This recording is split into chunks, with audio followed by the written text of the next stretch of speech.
ఆంధ్రప్రదేశ్ రాష్ట్రంలో నిన్నటి నుంచి వినిపిస్తున్నటువంటి కొత్త పదం స్టార్ క్యాంపెయినర్లు. ఈ పదాన్ని ఉపయోగించింది మన రాజన్న బిడ్డ అయినటువంటి జగన్మోహన్ రెడ్డి గారు. ఆయన ఏమంటున్నారంటే, చంద్రబాబు నాయుడు గారి కోసము స్టార్ క్యాంపెయినర్లు ఎంతో మంది ఉన్నారు, మీ రాజన్న బిడ్డ అయినటువంటి నాకు ఎవరూ లేరు స్టార్ క్యాంపెయినర్లు అంటున్నారు. ఆయన అంత బాధపడాల్సిన అవసరం లేదు.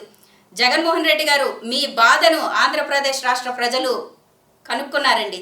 రేపు 2024లో జరగబోయేటువంటి ఎలక్షన్స్లో ఖచ్చితంగా మీకోసం స్టార్ క్యాంపెయినింగ్ చేయడానికి ఆంధ్రప్రదేశ్ రాష్ట్రంలో ఉన్నటువంటి మహిళలే ముందుంటారు.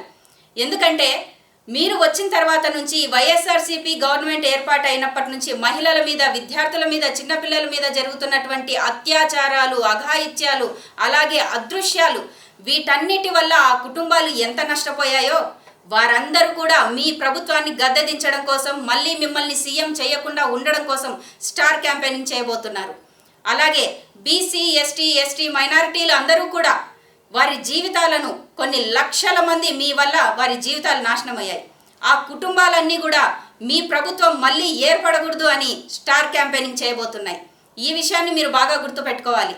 అలాగే ఇదే జగన్మోహన్ రెడ్డి గారు ప్రభుత్వం ఏర్పడడానికి ముందు నా అక్క చెల్లెమ్మలు, నా ఎస్సీలు, నా బీసీలు అని చెప్పి ఎంతో ఘనంగా చెప్పినటువంటి ఈయననే ఈరోజు ఆంధ్రప్రదేశ్ రాష్ట్రంలో ఉన్నటువంటి అక్క చెల్లెమ్మలని, పిల్లలని, నిరుద్యోగులని రోడ్డు పాలు చేశారు కదా. మరి వాళ్ళందరూ కూడా జగన్మోహన్ రెడ్డి గారిని గద్దెదించడం కోసము స్టార్ క్యాంపెయినింగ్ చేయబోతున్నారు. ఈ రోజుల్లో మనం చూసుకుంటూ ఉంటే ఎక్కడికైనా బయటకు వెళ్తే మీరు ఏ ఊర్లో ఉంటున్నారు, ఏ రాష్ట్రంలో ఉంటున్నారు అంటారు. ఆ రాష్ట్ర రాజధాని ఏది అని అడుగుతారు. మరి ఈ రోజు ఉన్నటువంటి ఆంధ్రప్రదేశ్కి రాజధాని అనేది ఉందా? ఈయన వచ్చిన తర్వాత 3 రాజధానులను మాట్లాడి ఆంధ్రప్రదేశ్లో ఉన్నటువంటి ప్రజలకు రాజధాని ఏది అని కూడా చెప్పుకోవడానికి లేకుండా చేసినటువంటి ఈ జగన్మోహన్ రెడ్డి గారిని గద్దెదించడం కోసం ఆంధ్ర రాష్ట్ర ప్రజల ఓటర్లందరూ కూడా స్టార్ క్యాంపెయినర్లుగా మారబోతున్నారు. ఇదే జగన్మోహన్ రెడ్డి గారు ఇసుక పాలసీలు తీసుకొని వచ్చి భూదందాలు చేసి ఎంతో నాశనం చేశారు. ఆర్థికంగా మన ఆంధ్రప్రదేశ్ రాష్ట్రాన్ని నాశనం చేశారు. ఈయన ప్రభుత్వాన్ని గద్దెదించడం కోసము ఇక్కడున్నటువంటి యువత అందరూ కూడా స్టార్ క్యాంపెయినర్లుగా మారబోతున్నారు. ఈ విషయాన్ని జగన్మోహన్ రెడ్డి గారు అండ్ వారి టీం అందరూ కూడా గుర్తుపెట్టుకోవాల్సిన ఉంది. జగన్మోహన్ రెడ్డి గారి ప్రభుత్వాన్ని గద్దెదించడం కోసము ఆంధ్రప్రదేశ్ రాష్ట్రంలో ఉన్నటువంటి ప్రజలందరూ కూడా ప్రతి ఒక్కరూ స్టార్ క్యాంపెయినర్గా మారబోతున్నారన్న విషయము అందరికీ తెలియబోతోందండి.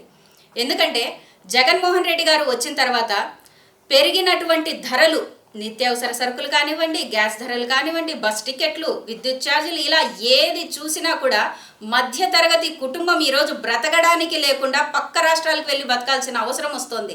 మరి తన రాష్ట్రంలో ఉంటూ తను కట్టుకున్నటువంటి ఇళ్లలో కూడా ఉండడానికి లేకుండా చేసినటువంటి ఈ జగన్మోహన్ రెడ్డి గారిని గద్దెదించడం కోసము ఇక్కడ ఉన్నటువంటి ప్రజలందరూ కూడా స్టార్ క్యాంపెయినర్లుగా మారబోతున్నారు.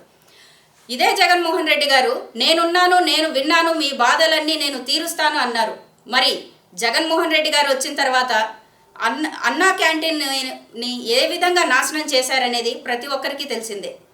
ఎంతోమంది అభాగ్యులు, నిరుపేదలు, తినడానికి తిండి లేకుండా ఉన్నటువంటి వారందరూ కూడా అన్నా క్యాంటీన్ ద్వారా వారి కడుపు నింపుకుంటున్నారు.